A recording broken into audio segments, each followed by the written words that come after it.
I didn't know delivering parcels made you such a philosopher, Daniel, my wife said, laughter coating every word. The room followed her lead, soft chuckles, smirks, clinking glasses. My hand froze halfway to my drink. It was supposed to be a casual Saturday night gathering. Our neighbors, a few of her old college friends, and apparently her ex-boyfriend Ethan, who I didn't even know was invited until I saw his name tag at the door. The laughter lingered. I forced a smile, that brittle kind you wear when you're trying to hold dignity together with shaking hands. Someone has to bring wisdom with the packages, I said. My tone was light but my chest burned. Sarah rolled her eyes. Oh, come on, don't be so sensitive. We're just joking. She placed her hand on Ethan's arm as if she needed his reassurance that her joke had landed. That touch, it wasn't long, but it was long enough. Enough for every suppressed doubt, every small insecurity I'd pushed down over the years, to rise like acid in my throat. Ethan had always been a ghost in our marriage. A name that lingered like a faint perfume in conversations. She'd said he was just an old friend.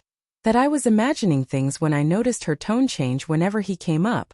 I used to deliver to the same company he worked for. He's a corporate manager, the type of guy who wears confidence like a tailored suit.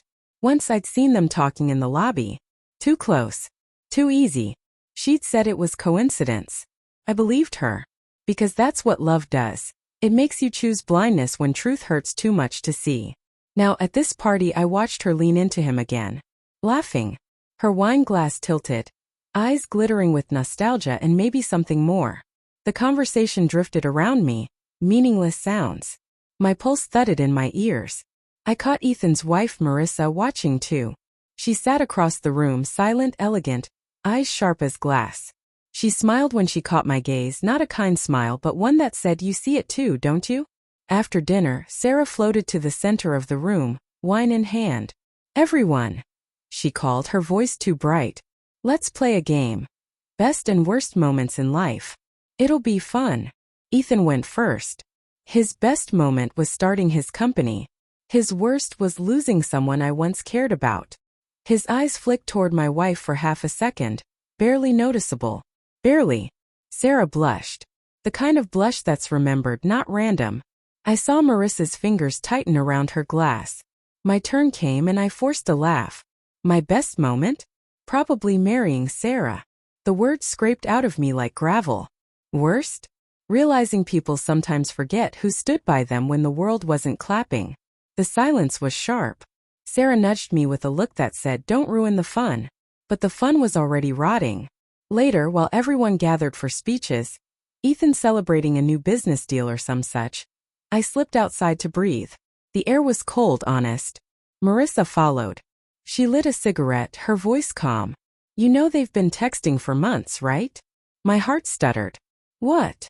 She looked at me then, no hesitation. "I found messages." He deleted most but not all.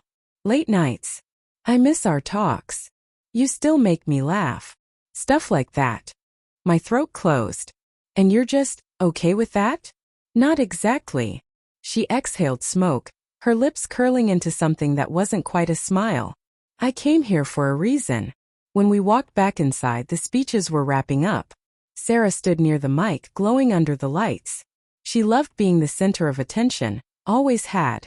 "And now," she said, "a toast to success, and to the people who lift us up, no matter where life takes them."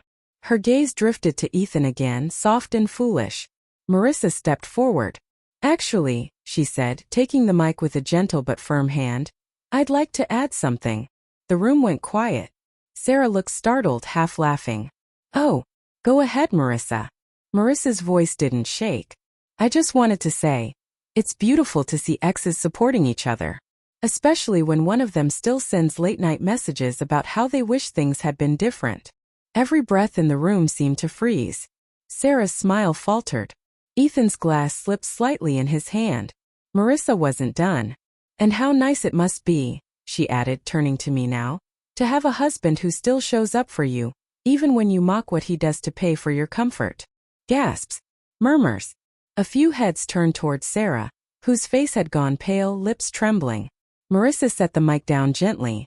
"Cheers to honesty," she said, lifting her glass. Sarah followed me outside later, eyes wide with panic. Daniel, please, she's lying, it wasn't. Don't, I said quietly. She twisted it. You know I'd never. You laughed at me in front of everyone, I said, my voice shaking. Not from anger but from something deeper. And that wasn't the first time. You made me small so you could feel big. Tears streamed down her face. It wasn't like that, I swear. Then what was it like? She didn't answer. Because she couldn't. That night I slept in the guest room. Not because I was angry, I'd been angry for too long, but because something inside me had quietly died.